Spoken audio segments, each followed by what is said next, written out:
আপনার সমস্ত স্ত্রীদের জন্য আমার একটা বক্তব্য আছে, সমস্ত স্ত্রীদের জন্য। সেটা হচ্ছে যে আপনারা কখনোই আপনার স্বামীর ব্যবসার জন্য টাকা দিবেন না। That is the general rule. কখনো হাজবেন্ডকে বিজনেসের জন্য ক্যাপিটাল দিবেন না। কেন? এক নম্বর, এটা আপনার কাজ না। আপনি যতই টাকা আয় করেন, এটা আপনার কাজ না। দ্বিতীয়ত হইল, আপনার স্বামী যদি আসলেই ব্যবসা করতে পারে, তার যদি আসলেই ব্যবসা করার কেপেবিলিটি থাকে, সে টাকা জোগাড় করবে, সে টাকা নিজে ব্যবস্থা করবে। এটা তার কাজ, এটা তার রিস্ক। আপনি কখনোই আপনার বা আপনার বাবা মার কাছ থেকে টাকা নিয়ে আপনার স্বামীর ব্যবসায় দিবেন না। কেন?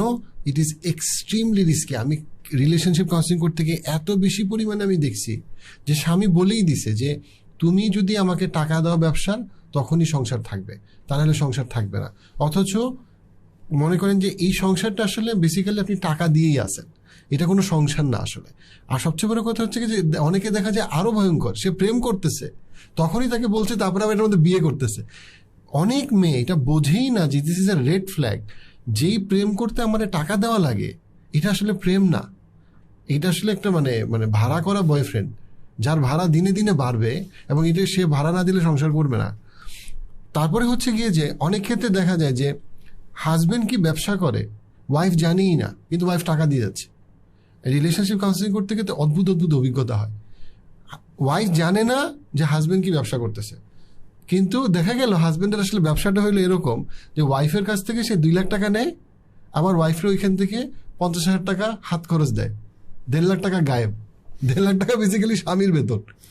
এগুলো কিন্তু অনেক কমন। আপনি বিষয় করতে পারেন যে দেখা যাচ্ছে যে ওয়াইফ অনেক টাকা দিয়েছে হাজব্যান্ডকে অনেক কষ্ট করে ব্যবসা করার জন্য, হাজব্যান্ড দেউলিয়া। এখন অনেক ক্ষেত্রে হাজব্যান্ড অসৎ বলে দেউলিয়া, অনেক ক্ষেত্রে হাজব্যান্ড বোকা বলে দেউলিয়া। কিন্তু আপনি অ্যাজ আ স্ত্রী কখনোই আপনার স্বামীর ব্যবসার দায়িত্ব নিবেন না, এটা আপনার কাজ না। আপনি লাগলে আপনি ওয়াইফ, আপনি নিজে ব্যবসা করেন, আপনি নিজের ব্যবসায় ইনভেস্ট করেন, অথবা আপনি নিজে এফডিআর করেন, নিজে জমি কেনেন। আপনার যদি না আপনার স্বামী ক্যান্সার রোগে আক্রান্ত হয়, যদি না আপনার স্বামী কোনো মানে কি বলবো নৈতিকভাবে হয়তো ব্যবসা করতেছিল, সে কোনো একটা বিপদে পড়ছে, মেজর বিপদে পড়ে গেছে, যে বিপদটা তার হাত নাই, সেইখানে অ্যাজ আ ওয়াইফ আপনি হেল্প করতে পারেন। বাট ওনার স্বাভাবিক স্ট্যান্ডার্ড সিচুয়েশন, স্বামী যদি স্ত্রীর টাকায় ব্যবসা করে, দ্যাট ইজ নট সামথিং যেটা স্ত্রীর ফ্যাসিলিটেট করা উচিত।